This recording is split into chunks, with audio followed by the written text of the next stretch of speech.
Buenos días o buenas tardes, mejor dicho. Sean ustedes bienvenidos a la clase de toxicología en la cual vamos a explicar la clase del día de hoy, la clase número 7, en relación a lo que son las drogas que alucinan, los alucinógenos, los LSD similares y la marihuana. Entre estos temas tenemos en principio, podemos ver estos temas, drogas que alucinan, alucinógenos, LSD similares y la marihuana.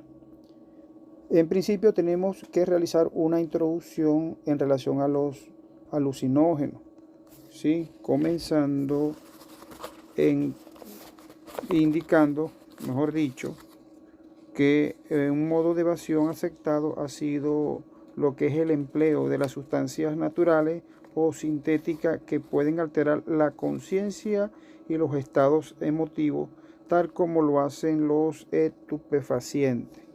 Eso lo vemos muy común.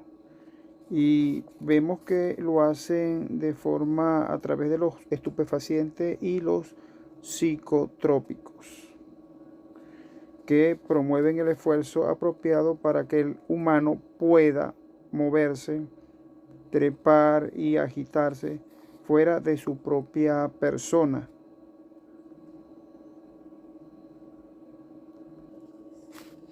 De esta forma vemos también cómo las drogas alteran lo que es la mente humana con, y son conocidas también como drogas alucinógenas. A esto nos estamos refiriendo del tema, que se han usado desde la antigüedad para diversos fines, como en la parte de religiosa, sobre todo, a realizar algún tipo de magia y actos adivinatorios, para actos curativos, actos bélicos, para otros fines como la evasión, modificación de la percepción constante de clientes, introspección, apreciación, estética, entre otros.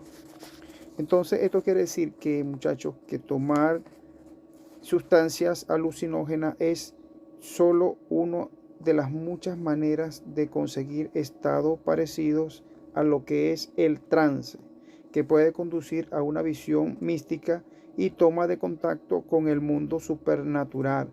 Pero también es evidente que en muchas culturas se llega a la misma situación por otros medios en cuanto a las personas que ayunan con agua y comida, flagelación y autotortura, que son privados también de los sentidos, ejercicio respiratorio y meditación en cuanto a los que practican yoga, dando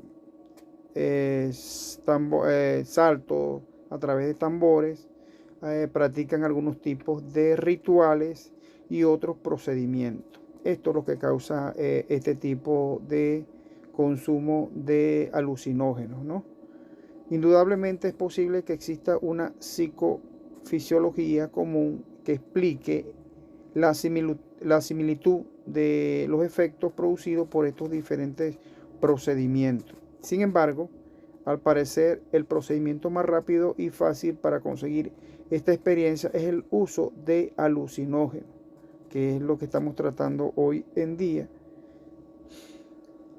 Cuando las personas, por ejemplo, consumen esta sustancia, se encuentran frente a sus visiones y experiencias, siempre de carácter variable, pero se entiende que en grande medida vigorizan sus creencias en lo que es el mundo sobrenatural, por lo cual adquieren gran interés en la materia y en la mística, así como la religión. Es decir, que todas estas situaciones vienen de verdad totalmente incorporadas y que por supuesto la experimenta el ser humano, ¿no? Que de repente atraviesa por muchas circunstancias y recurren a estos alucinógenos porque quieren buscar algún tipo de placer, de tranquilidad, pero lo que consiguen son alucinaciones, problemas, y como ya siempre hemos indicado, la droga en todo momento es perjudicial. Así que deben apartarse en todo momento de ella, porque eso significa peligro, ¿sí? Y sobre todo las alucinaciones. Es importante, muchachos, destacar de verdad toda esta situación. Buenas noches, estimados estudiantes. En el día de hoy vamos a hablar del tema de toxicomanía. Ok.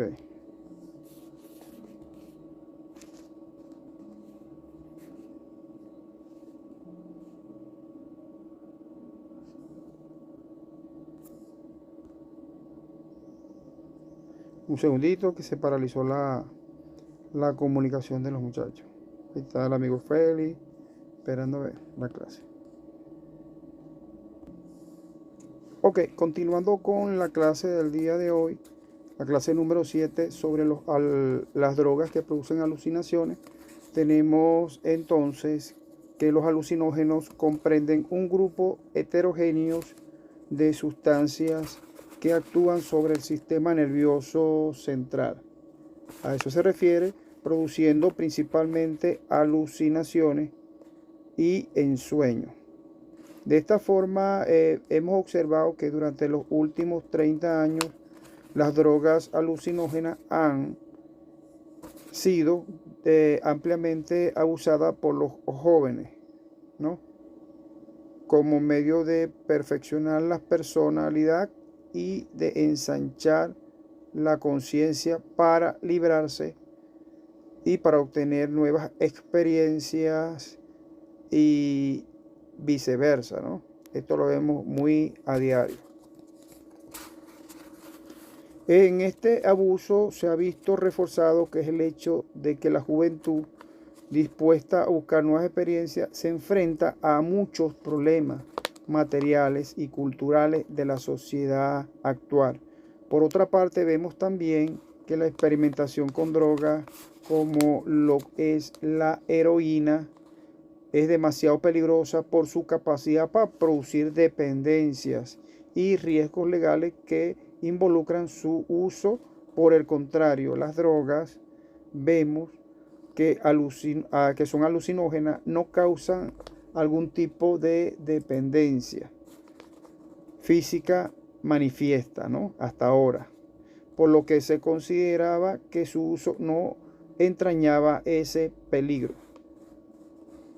Entonces, sobre las drogas psicotrópicas y los alucinógenos, se controlaron mediante el convenio sobre sustancias psicotrópicas realizado en Viena, en Australia, en el año 1971.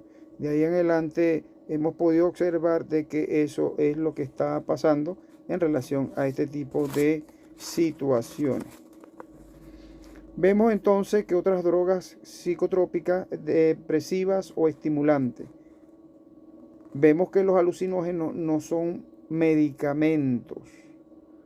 Vemos también que en la actualidad no hay consumo lícito de drogas alucinógenas y fuera de la experimentación científica no se puede establecer una distinción clara entre el uso y abuso. Por consiguiente, el consumo actual es totalmente de forma ilegal. Seguimos entonces y que vemos que como la producción, ¿no? Como la producción, el comercio y el consumo son iguales y es posible precisar la cantidad producida en el número de usuarios.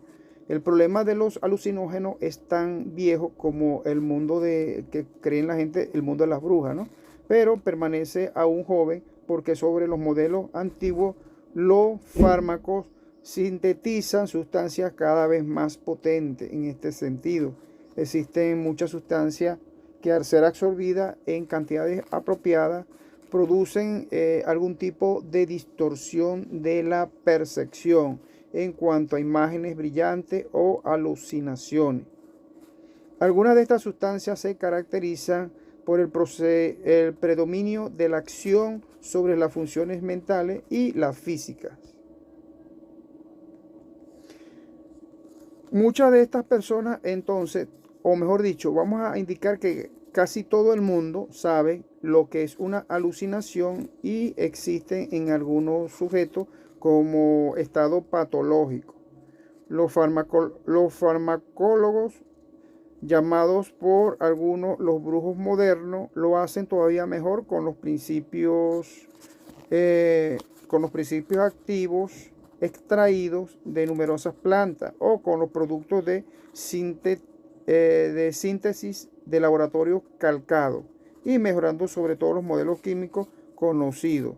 En este grupo de sustancias han sido llamados entonces alucinógenos. La palabra alucinógeno se comprende fácilmente, pero se han usado en diferentes términos. Muchos le han dado a conocer estas sustancias como que son psicodélicas, psicodilécticos, entre otros. Sin embargo, psiquiatras y expertos farmacólogos utilizan más frecuente, por ejemplo, en el caso de Oxumon, 1957, indica lo que es la psicotomiméticos, que en Estados Unidos la expresión significaba imitación de psicosis. Este término fue introducido para describir la acción principal de esta sustancia, al introducir a los usuarios al padecer una psicosis modelo. Es importante entonces que el psicodélico en Francia, que esta palabra era utilizada para señalar que se trataba de una manifestación de mentes. En general se puede decir que los alucinógenos perturban lo que es la actividad mental. En principio porque modifican el estado de lo que es la vigilia, lo cual diferencia la alucinación del sueño. Segundo, modifican la noción del tiempo y del espacio. Crean también ilusiones agradables o terroríficas. Exageran las percepciones sensoriales, especialmente de los sentidos de la vista y del oído. Exageran lo que es la percepción de los colores, los sonidos, de forma o de movimiento, que conducen a modificación del comportamiento del sujeto con alteración de la personalidad.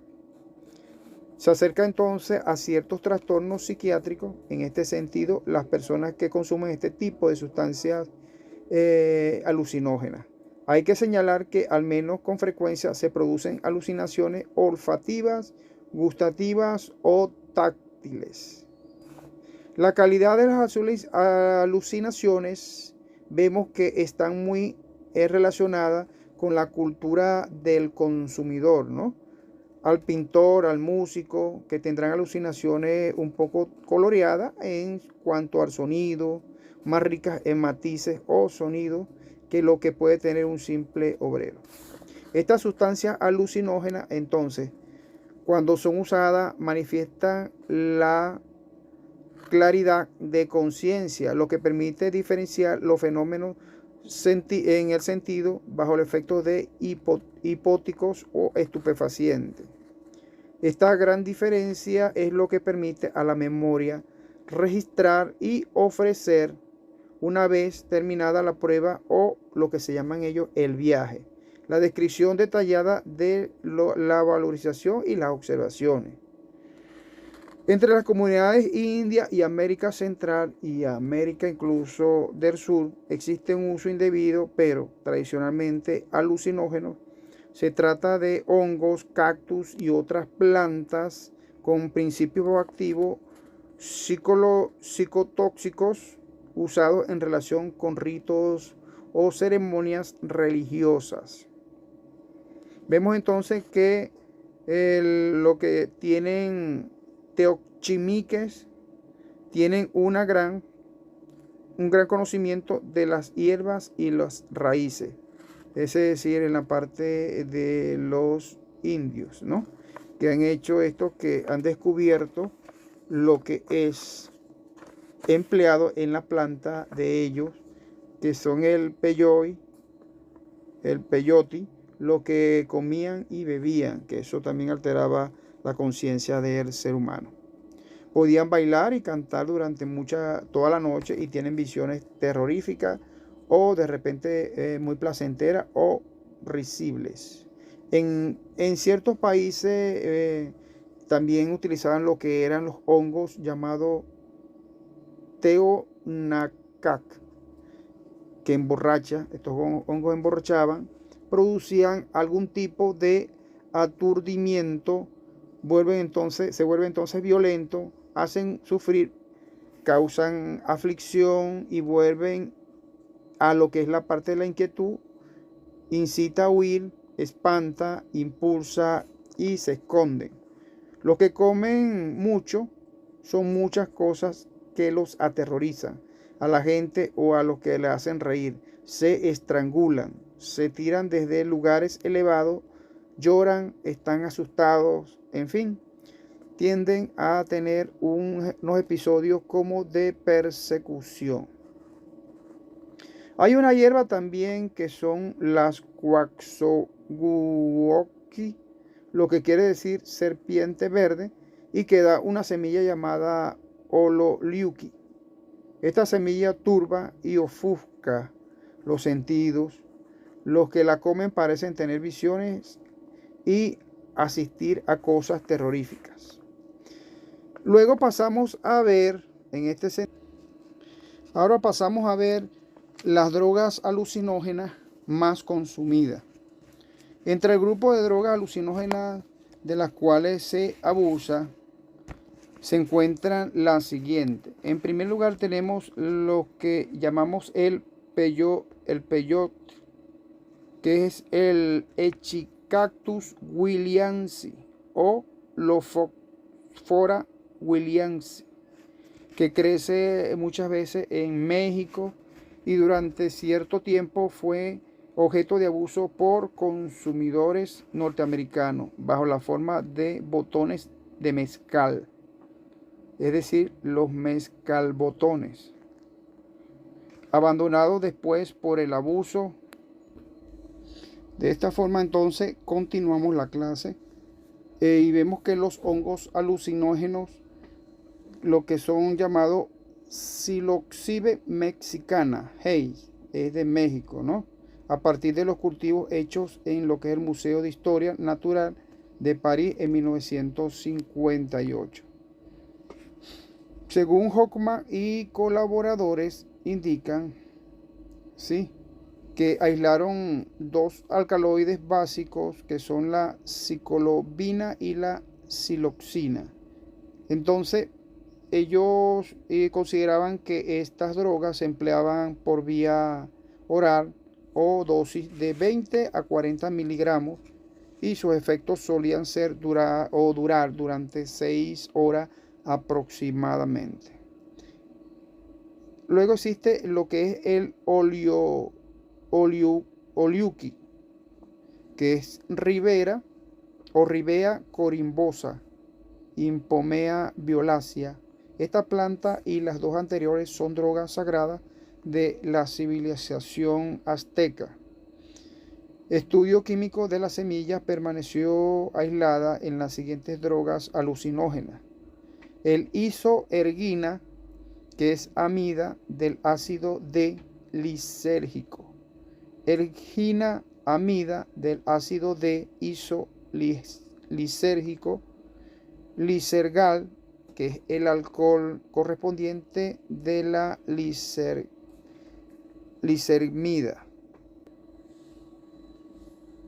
También tenemos lo que es el clanoclavina.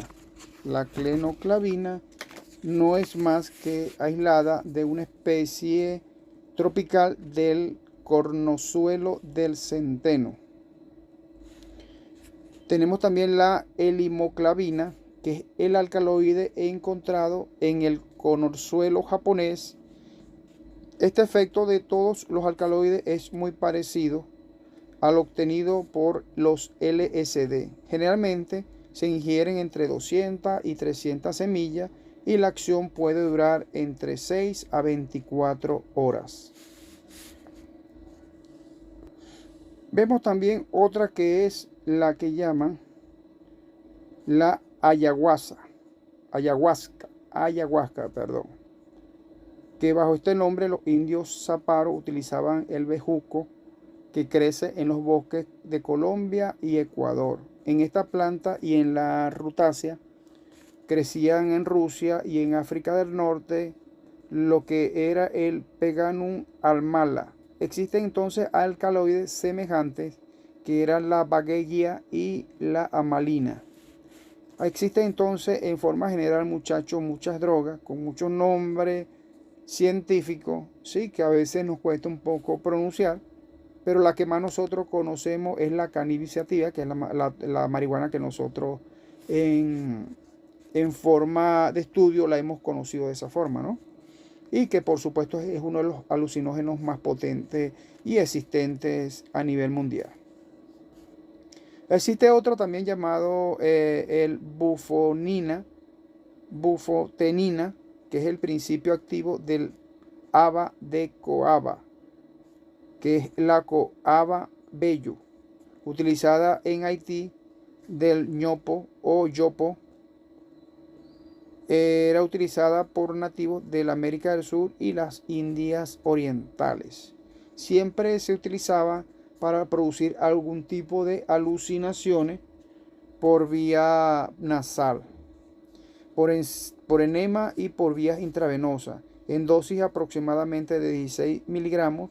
La duración de su efecto posiblemente superaba las 12 horas en este sentido. También teníamos una droga que era el cornezuelo del centeno, que era el Clavicec purpurea, y los campos de cereales más cuidadosos, los esporos de un hongo microscópico que germinaban sobre la espiga en lugar del grano, produciendo el cornezuelo. Estos eran drogas alucinógenas.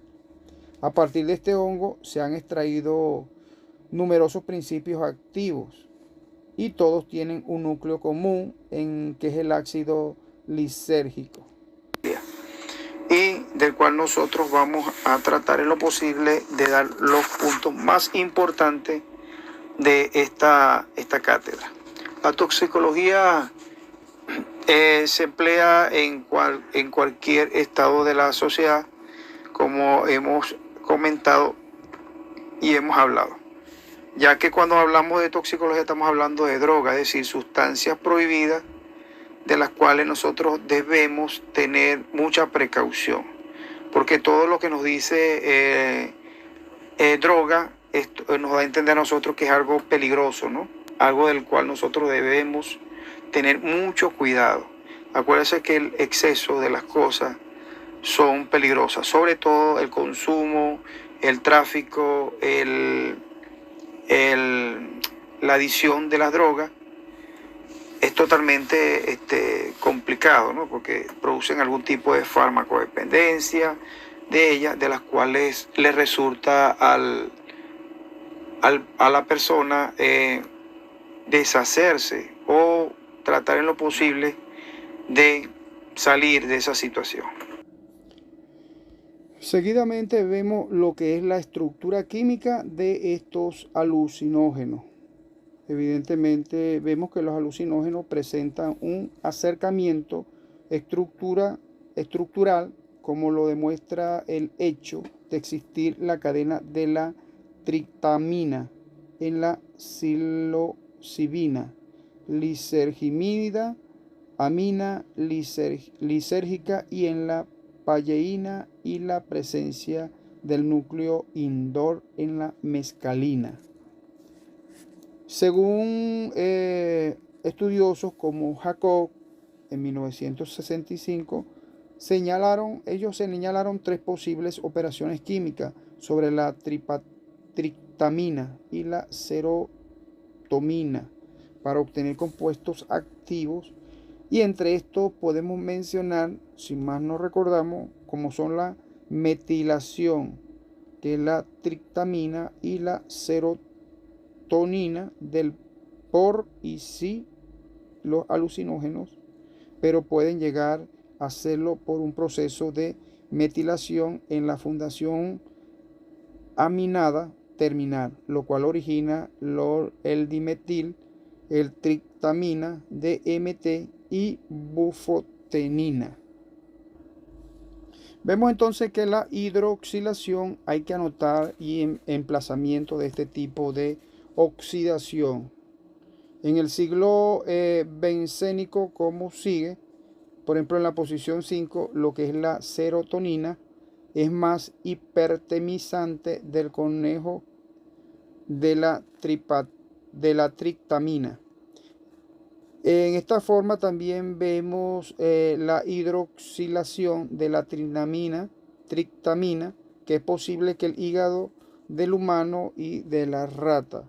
Y los derivados obtenidos son activos en lo que se refiere a la conducta. Existen también sustancias obtenidas que son las inactivas.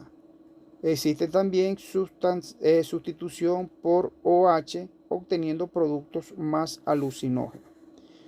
En la oximelitación en 5 sobre se encontraron lo que es el cerebro de una hidroxiindol transferasa, que son enzimas que son capaces de fijar un vitro en metil, según los estudiosos, que se han encontrado también en la orina de los reumáticos. Sin embargo, esta sustancia es un poco nada alucinógena, pero sirve de base para algunos alucinógenos.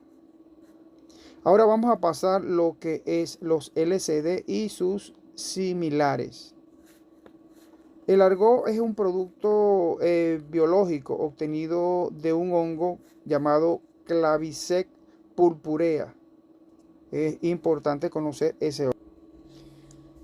Entonces vemos que estos LSD y sus similares, el cual parasita en cuanto a este ergot, en cuanto a los granos de los cereales que vemos también cuando se fermentan, y la distribución del ergot hacen pensar que el cereal predilecto de este hongo es el centeno.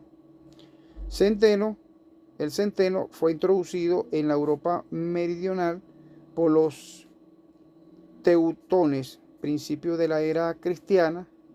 Ya en la Edad Media, el centeno era un cultivo popular y el gotismo estaba limitado a zonas de tierras pobres o poblaciones pobres. ¿Han escuchado ustedes alguna vez el pan de centeno? En relación a eso se limita, ¿no? a esa palabra. El argot fue entonces descrito como tal en el 1582, asignándosele propiedades abortivas, ¿sí? Para producir algún tipo de aborto. En la Edad Media y después de ella, el centeno parasitado por estos hongos se empezaba para preparar pan y como alimento para animales. Estas circunstancias dieron origen a lo que eran las epidemias en aquella oportunidad del ergotismo. La intoxicación por el ergot clínicamente ya se conocían dos formas.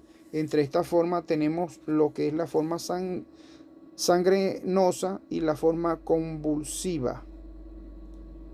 Vemos entonces también que existía la química del ergot. El componente básico estructural del ergot era el ácido lisérgico, sobre el cual se han estructurado diversos compuestos con propiedades químicas y filosóficas diversas. Este argot entonces tendría entre los alcaloides más potentes en aquella oportunidad, ¿sí? Que era ergonometrina, que tiene particular interés por sus principios farmacológicos y porque los trabajos del Stork, esta sustancia, eran amidas del ácido lisérgico que están íntimamente relacionadas con ella. Contribuyeron entonces a la síntesis del LSD. La ergometrina fue aislada del argot en 1935, independientemente por laboratorios distintos. Ya en Inglaterra se llamó ergometrina, Suiza lo llamó ergobacina, Estados Unidos lo llamó ergonovina, pero prácticamente son los mismos productos y los mismos resultados de esta situación. Para ese tiempo sintetizaron también y la ergobacina como procedimiento que produjeron un gran número de derivados del ácido lisérgico del tipo de amidas ácidas, entre las cuales se encontraba la dietilamida. Aparentemente hay 3 métodos que permitían obtener LSD. Y entre estos tres métodos que permitían obtener la LSD y otros derivados de ergot, era en principio el método de Stoll y Hockman en 1938. El segundo método era el método Piot en 1938. Y en tercer lugar era el método Garbrecht en 1959. En la práctica, muchachos, vemos que muchos de los alcaloides del ergot comparten las mismas estructuras tetracíclicas del anillo, la cual abarca los tres siguientes sistemas, que son las naftaleno A más C, N-metilquinolina, que es la C más D, y el indol, que es a la A más B. Este último es una estructura química atormentadora y frustrante para lo que es la psicofarmacólogos que eran utilizadas en estos tiempos. Se utilizaban también como tranquilizante, como reserpina.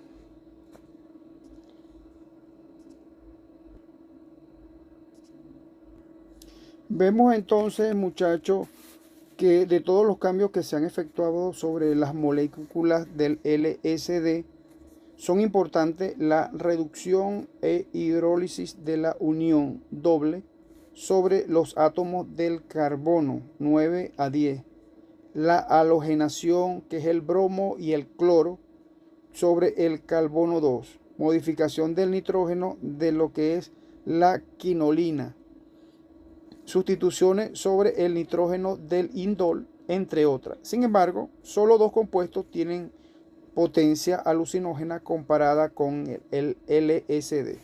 Y estos dos compuestos son la dietilamina del ácido de L-acetillisérgico y el dietilamina del ácido de L-metillisérgico. Estos dos son los compuestos que son los que tienen más componentes alucinógenos.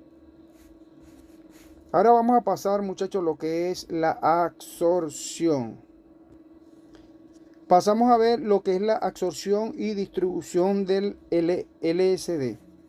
El LSD es administrado, muchachos, por vía oral y es absorbido en todas las especies experimentadas. En general se investiga el destino del LSD administrado por tres métodos distintos.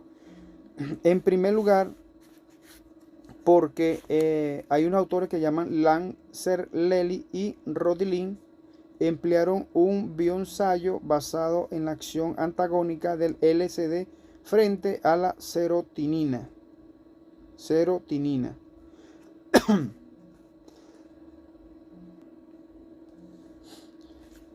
Un segundo administrado de método era el de Alex Rock, Brandy y Wicko, así como Ebar. Estos científicos emplearon un método fisioquímico según el cual se extrae el LSD de los tejidos y luego es reconocido por la espectrometría. Existe también uno llamado Storr, Rotin, Ruxman y Eschal, que estudiaban la distribución y concentración por los métodos de radioisótopos usados en el LSD, que son el C14. Vemos entonces de forma general que se puede decir que los tres métodos carecen de la especificidad en el sentido de que no se distinguen entre el LSD y los metabólicos de la estructura similar. Hay notables variaciones en relación con las especies experimentadas. En cuanto a ratas y ratones, la vida media del LSD es de aproximadamente de 10 minutos.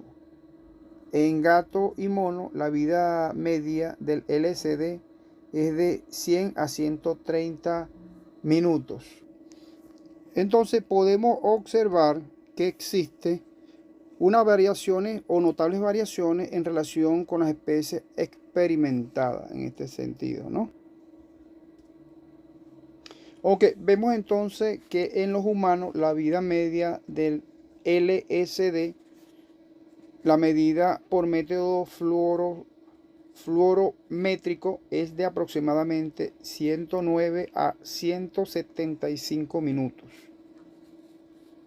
Trabajando según el Dr. Boy, experimentaba en rata con LSD, codificando el C14 en la porción dielitamida de la molécula a razón de 1 miligramo por kilogramo por vía intravenosa y peritoneal, que obtuvo los siguientes resultados. En primer lugar, ambas vías se obtuvieron resultados similares. Después de inyectar 1 miligramo por kilogramo, sí, se constató mayor radioactividad en el hígado, el vaso, riñón y lo que era el pulmón. Se constató pequeñas cantidades de sangre en tejido adiposo y cerebro. El cerebro solo contenía 0.01% de la cantidad administrada.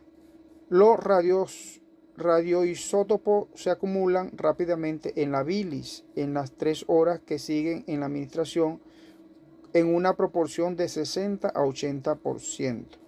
La radioactividad se elimina en la forma siguiente. Por ese en un 80% de la dosis administrada en un tiempo de 36 a 60 horas.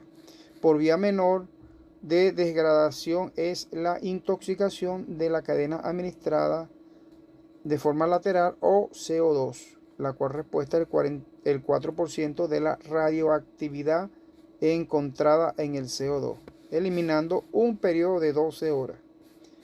El estudio de la bilis demostró 4 compuestos radioactivos, por lo cual este señor llamado Boych sugirió que uno de ellos era LSD. Sin embargo, cambió alguno, el cual representaba el 10% de la radioactividad de la bilis. De los otros dos eran glucuronidos de 12 amida. El ácido era hidroxilisérgico, entre otros. Se han realizado, según los mecanismos de acción, varios estudios y se han establecido diversas hipótesis sobre mecanismo de acción de este compuesto llamado LSD y sustancias similares. Según Gamow, demostró que el LSD es antagónico a la acción de la serotonina sobre el útero aislado de una rana. No obstante, a que este antagonismo no fueron demostrados en la función cerebral, este autor sugirió que la acción LSD en sistema nervioso central está mediatizado por su antagonismo ante la serotonina. Este concepto entonces vemos que surgió cuando aparecieron hipótesis, mejor dicho, de que la LSD se producía unos efectos de forma inferior a la acción o a la función del 5-HT en el cerebro. Esta opción se basaba en las siguientes observaciones. La LSD antagoniza los efectos excitantes de la 5-HT en preparaciones de músculos lisos, músculos aislados de rata. Ambas sustancias de LSD, sí, vemos que son 5-HT que poseen un núcleo idólico. Esa misma 5-HT forma en gran parte la serotonina, mediador químico del cerebro. Independientemente de otros razonamientos, existieron otros investigadores que fueron estudiando estas situaciones del LSD y que por supuesto daban suficientes errores, y en el metabolismo de la serotonina en el cerebro se producían algunos cambios, ¿no? O algún tipo de alucinaciones. Entonces se pensó que la serotonina jugaría una función importante en la actividad mental y que la LSD y otras sustancias tales como la hermina y la yombina y la reserpina, todas con núcleo indol semejante a la serotonina, actuarían como antimetabólitos respecto a la serotonina. Vemos entonces varias hipótesis que pudieron haberse planteado, que la LSD era un poderoso inhibidor de la serotonina, en vivo y en vitro, y que no tiene ninguna acción sobre la mente humana. Ambas drogas, LSD y la BOL, penetran rápidamente a la barrera de sangre del cerebro y muestran además un mismo patrón de distribución y eliminación. Se ha demostrado que la capacidad de la reserpina para disminuir los niveles cerebrales de serotonina pueden neutralizar o ser neutralizados por la LSD, que al mismo tiempo mejora lo que son los efectos represores o depresores de esta droga, porque es una droga que deprime, ¿no? Otras investigaciones permiten concluir que los efectos centrales de esta LSD no tienen más nada que ver con su acción antiserotonínica.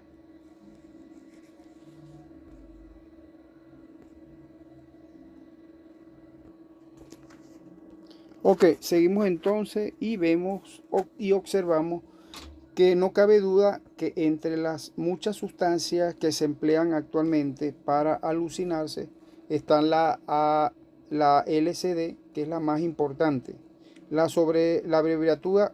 abreviatura utilizada corresponde a la denominación alemana Lyserger Saure Diethylamine. La LSD es altamente abusada por las siguientes razones. Seguimos entonces con la descripción de la LSD, que es altamente abusada por las siguientes razones. En primer lugar, por tener una gran actividad, ¿sí? Ya que 1 miligramo puede convertirse en dosis muy tóxica. Normalmente se administra en microgramos por tratarse también de un líquido incoloro, fácil de disimular y del cual se emplean en algunas gotas en un terrón de azúcar, en papel secante o en cualquier otro soporte anodínico. Otras de las razones serían por la facilidad relativa de su síntesis a partir del ácido lisérgico, cuando hay señales que la producción clandestina puede dar origen a nuevos productos mal conocidos y tal vez más tóxicos.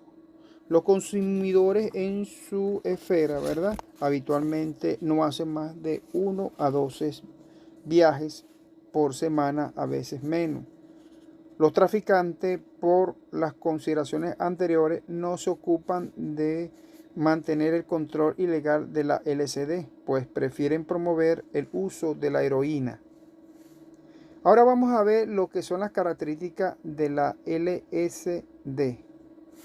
En principio tenemos el modo de consumo, bien sea por ingestión oral, a veces mezclado con bebidas, excepcionalmente se puede inyectar. En segundo lugar, tenemos como característica de esta LSD la duración del efecto, que dura entre 6 a 18 horas aproximadamente. La presentación viene en tableta y comprimidos de color azul de 25 microgramos. Tabletas pequeñas de color blanco, comprimidos irregulares de color verde, blanco y anaranjado. También existen las ampollas en líquido de color azul de 100 miligramos por cc, polvo blanco, entre otros. Así la LSD ha absorbido en lo que son cubos de azúcar, galletas, gomas de mascar, caramelos, tabletas de aspirina, papel secante y tarjeta. Es decir, que en cualquier sustancia esa que se pueda adherir, esta sustancia puede estar adherida a lo que es el LSD como sustancia tóxica. Existen dosis muy empleadas, ¿sí?, que son de 25 a 100 microgramos, que son suficientes para un viaje. Ahora vamos a ver lo que son los efectos psicofísicos de la LSD. Los primeros efectos de esta sustancia LSD sobre el sistema nervioso central son las del producir cambios del ánimo, humor y de la conducta.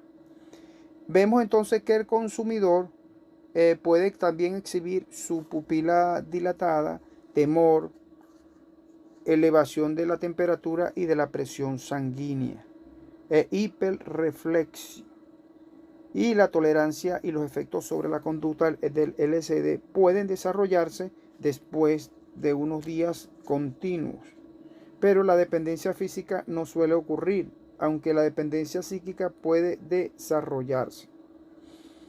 Existen también, en general, las experiencias con LSD de algunos consumidores que han indicado que en cuanto a los cambios de la percepción, del pensamiento, del estado de ánimo y de la actividad, según sus experiencias en estas áreas de consumo, indican que los cambios de la percepción incluyen sensaciones visuales, tacto, oído, imagen del cuerpo y del tiempo. Es decir, que afecta, todo el sistema nervioso central. Existen los cambios igualmente de colores, en cuanto a la percepción de los colores, y se identifican y los cambian. Aparece una distorsión perfecta y especial. Los objetos similares vibran y los objetos son dos dimensiones aparentemente tridimensionales, o bien objetos inanimados que adquieren una importancia emocional. Aumenta la sensibilidad de los sonidos, pero la procedencia de origen del sonido, siempre en lo que es el alusivo a algo. La conversación puede ser oída, pero es comprensible. Hay alucinaciones musicales, de voces, hay cambios en cuanto al gusto, y sus alimentos se perciben arenosos. Igualmente, las telas adquieren cambios de textura rústica y seca y fina y aterciopelada. Entonces vemos que de igual forma el sujeto puede sentirse frío o sudorizado. Hay varias sensaciones especiales como el delirio, lo que es la parte, el vacío de vibración o algún tipo de estreñimiento, de nebulosidad. El sujeto pierde el dominio o del cuerpo, o con el resultado de la sensación de flotar. O sea, se creen Superman, ¿no? Una cosa delicada. Los efectos del LSD sobre el estado de ánimo recorren todas las escalas. Puede estallar con violencia, con alguna risa, no sentir emoción, en fin, todo lo relacionado a esta área o efectos psicodélicos de esta sustancia llamada LSD. Entonces, muchachos, es importante que después de algunas horas el efecto del LSD comienza a desaparecer, según dicen los estudiosos con las experiencias. Existen señales de experiencia en cuanto a que disminuyen la intensidad alternando los periodos sin ningún efecto, hasta que con los síntomas desaparecen, ¿sí? Desaparecen, y los periodos sin ningún efecto, hasta que ven y quedan sensaciones de fatiga, de lo que es tensiones y alucinaciones recurrentes que pueden persistir algún tiempo después de la ingestión de esta droga. Hasta la presente no hay una aprobación general con respecto al uso médico de la LSD.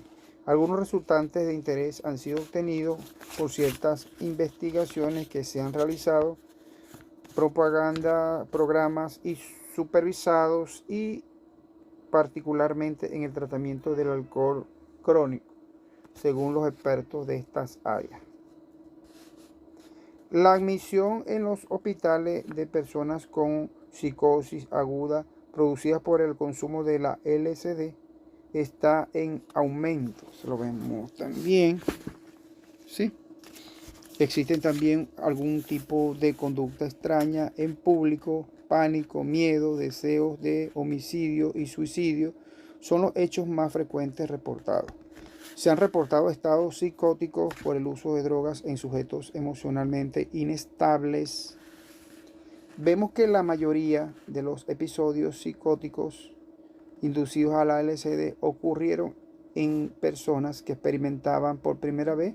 Lo mismo ocurre cuando abusan o experimentan esta sustancia, que es también que aparecieron por accidente cuando la droga fue tomada bajo supervisión médica o no por esta sustancia LSD. Entonces vemos, muchachos, que esta sustancia puede producir reacciones psicóticas retardadas en algunos sujetos. Es igual al jugar la ruleta rusa química, ¿sí? No se sabe cuándo le va a llegar el momento. La compleja reacción que produce la LSD y particularmente los fenómenos de despersonalización, la realización psíquica, los cambios de la imagen mental y la sensación de la irrealidad. No se llamaría entonces a la duración. Revela entonces el precio que hay que pagar cuando se juega con el equilibrio mental. Existen también algunas reacciones adversas a la LSD. Hasta ahora ningún investigador ha establecido algún experimento que permita señalar el consumo de esta sustancia LSD que no es nocivo. Esta droga se popularizó de manera que pasó a ser un artículo importante del mercado negro. Ya habían señalado su novosidad, es decir, que era nuevo, de consumo, ¿no? En efecto, muchos partidarios del uso de este tipo de sustancia LSD son de uso terapéutico, psiquiátrica o investigaciones, que advirtieron la droga que debía darse en seres humanos solo bajo estricto control médico, calificado, por supuesto, tomando siempre las precauciones necesarias antes y durante y después de la administración de la droga. Es decir, que tenían que estar prevenidos y preparados para utilizarla al inicio, durante y posteriormente, para evitar cualquier tipo de situación.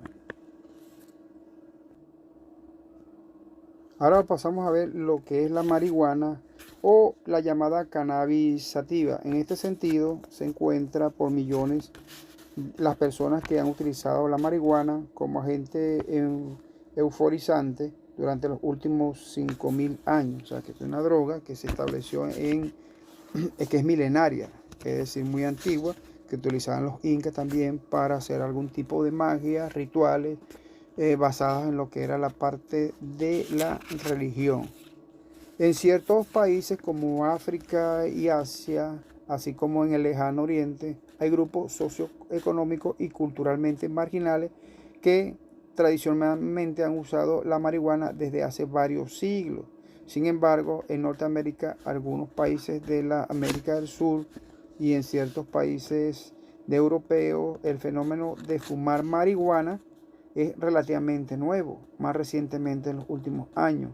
En eso de la marihuana se ha difundido en los jóvenes de algunas grandes ciudades. No se dispone de datos totalmente, ¿sí?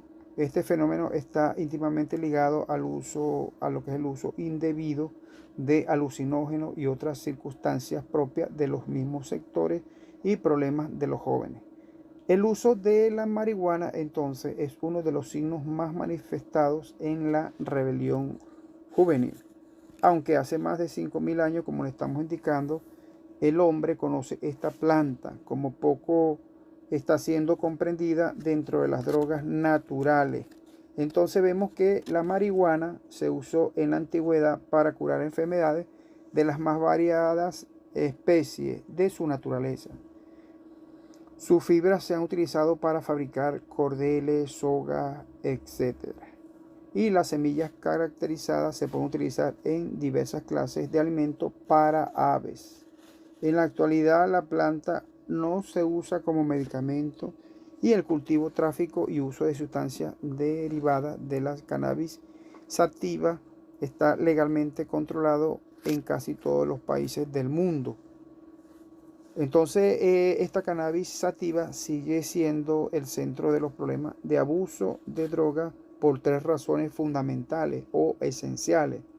En primer lugar, porque el uso y abuso de esta droga ha crecido en forma espectacular en los años recientes. Seguimos entonces que porque ocupa la posición central en la categoría de la droga que altera la mente, esta cannabis sativa, y en algunos países la consideran como lubricante social. También porque el uso y abuso de esta droga que hemos indicado ha crecido en forma espectacular en los últimos años recientes, y es por eso que es peor y sigue propagándose, ¿no?, el consumo de esta sustancia cannabisativa o lo que conocemos comúnmente como marihuana. Y porque ocupa también un puesto importante en el debate, ¿sí?, en el debate sobre el problema de las drogas, especialmente en las referentes al consumo y legalización de las mismas. Evidentemente, los conocimientos científicos actualmente proporcionados son una base firme para reencarnar a la manera adecuada el desafío significativo del problema de la cannabis como flagelo social. Y entonces este problema es solo una parte de todo el fenómeno del abuso de estas drogas y tiene particularmente importancia para todas aquellas personas que se preocupan de lo que es la juventud en los países afectados. También incluimos a nuestro país Venezuela en relación a esta situación. Siguiendo con ahora con los efectos de la marihuana, que establece en principio, ¿sí?, que pequeña dosis produce euforia, aumento de percepción, alteración en la percepción del tiempo y el espacio y otros efectos similares a los inducidos a los estimulantes del sistema nervioso central. También en moderadas dosis producen, además de los efectos anteriores, hay alteración de la memoria inmediata, pérdida de lo que es la atención, ¿sí?, y tendencia a la sedación. En cuanto a las dosis altas, vemos que producen un cuadro clínico que recuerda los efectos de las drogas psicodélicas de cualquier tipo. En cambio, que se dan a través de cambios en la imagen del cuerpo, despersonalización, alteraciones del sensorio y alucinaciones. Esto es lo que corresponde a los efectos de este uso de marihuana o el cannabis sativa. Existen también unos efectos fisiológicos, como lo podemos observar ahora y lo vamos a mencionar. El aumento de la frecuencia cardíaca es uno de los efectos fisiológicos, que es lo que llamamos la taquicardia, ¿no?, la cual puede ser producida por estímulo simpático o por inhibición de parasimpático. Su frecuencia varía entre 80 a 150 más pulsaciones por minuto, acompañado de alteraciones inespecíficas del segmento. Usualmente la cannabis no tiene efecto sobre la tensión arterial, pero puede ocurrir hipotensión arterial en este sentido. produce también algún tipo de conjuntivitis, como los ojos inyectados, que es un efecto variable, otros cambios oculares no constantes incluyen constricción o dilatación pupilar, aumento del brillo de los ojos, disminución de la presión intraocular. Existe también lo que es la broncodilatación, sin embargo notables en la frecuente respiración. El efecto no es beneficioso en el fumador crónico por tener otras alteraciones patológicas asociadas como la rinifaringitis, la laringotraquetis, la bronquitis, el asma, la sinusitis, entre otras. También existe la resequedad de la boca y la faringe con sensación de sed. Existen también, por otra parte, los efectos bioquímicos y celulares. Existen pequeñas dosis de cannabis ejercen efectos sobre los mecanismos celulares básicos. Esto afecta totalmente, muchachos, el sistema nervioso central y producen alucinaciones que envuelven el metabolismo y la captación de aminoácidos y nucleóticos del comportamiento primario del ácido desoxirribonucleico, que es el ADN, y el ácido ribonucleico, que es el ARN, de lo cual resulta una variedad del cambio del ADN y el ARN, la división celular y el crecimiento celular. Entonces, a estas soluciones se deben dar que los principales principios activos de esta cannabis sativa son soluciones o solubles en grasas orgánicas y a la vez por retenerse en el organismo por un largo periodo de tiempo. Por otra parte, también vemos los factores que incluyen la intoxicación por cannabis. En primer lugar tenemos lo que es la dosis, es decir, la cantidad de delta 9 THC. Segundo, la vía de administración, que podría ser inhalación o ingestión. En tercer lugar tenemos la frecuencia de la administración, es decir, la aparición de la tolerancia en este sentido, ¿no? En cuarto lugar tenemos lo que es el metabolismo individual del delta y la formación de los metabólicos activos. En quinto lugar tenemos lo que es la asociación con otras drogas que ejercen una acción recíproca entre el delta 9, que es el THC, alcohol, psicotrópicos, barbitúricos, anfetamínicos, entre otros. En sexto lugar tenemos el estado espiritual del sujeto, es decir, efectos que esperan obtener de esta droga. Y en séptimo lugar tenemos la condición de consumo en grupo, estimulación recíproca o solitario. También se producen unos efectos sobre lo que son las hormonas, ¿sí? En primer lugar tenemos que el descenso de la concentración de estradiol sugiere que la baja concentración de testosterona altera lo que es la regulación hormonal central y tal vez disminuye la capacidad testicular y la producción de espermatozoides en los hombres. Existe lo que es el descenso de la hormona de crecimiento, que es responsable de la insulinemia, la cual produce hipoglicemia. Posiblemente se relacione con el descenso de los andrógenos circulantes, con el hallazgo y gineconastia en algunos adolescentes consumidores de cannabis. Ahora vamos a pasar lo que son los efectos psicológicos y de conducta, que son terribles estos efectos, ¿sí? Vemos entonces que la cannabis es una de las drogas psicológicamente activas, más conocidas comúnmente como marihuana, ¿no?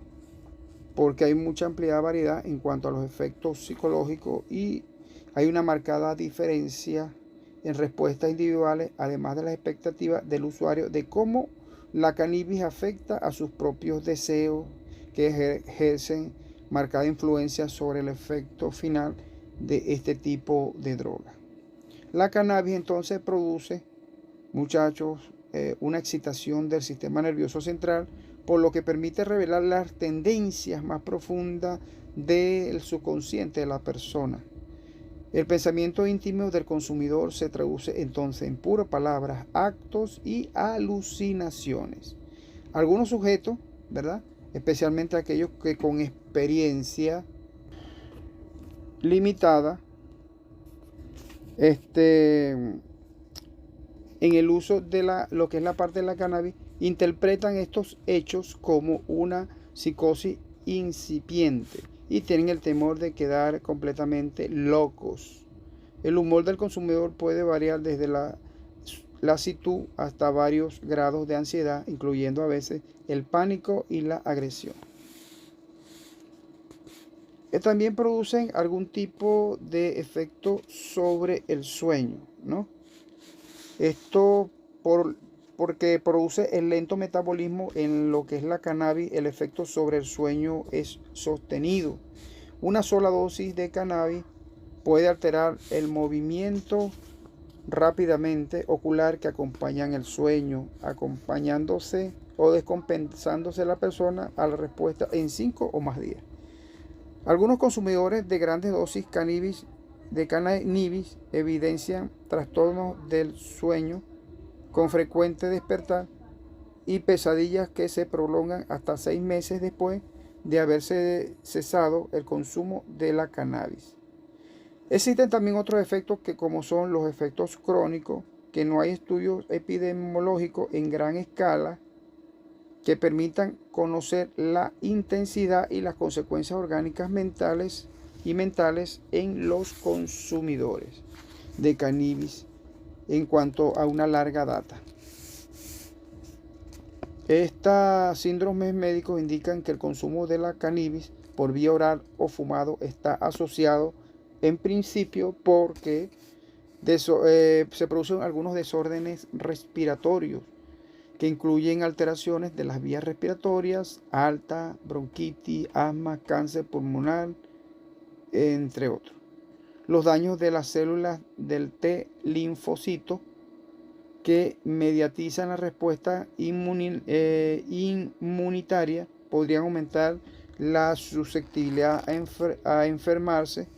Hay controversia en cuanto al que el uso de la cannabis causa desórdenes mentales importantes o producen algún síndrome amotivacional. Aunque no está definitivamente aclarado, hay evidencia cierta sobre el peligro que representa el uso de cannabis sobre la reproducción, lo que es la síntesis del ADN, la posible acción teratogénica en el humano. También pasamos ahora a ver lo que son las lesiones cerebrales producidas por este tipo de consumo. Todavía, según los estudiosos, indica que no han evaluado ampliamente los efectos de la cannabis sobre el cerebro, porque los médicos o los métodos de estudio actualmente disponibles no permiten conocer lesiones histológicas que se producen en el sistema nervioso central. Existe también algún tipo de lesiones pulmonares. Entonces, estos informes publicados sobre las posibles lesiones pulmonares es consumidores de cannabis.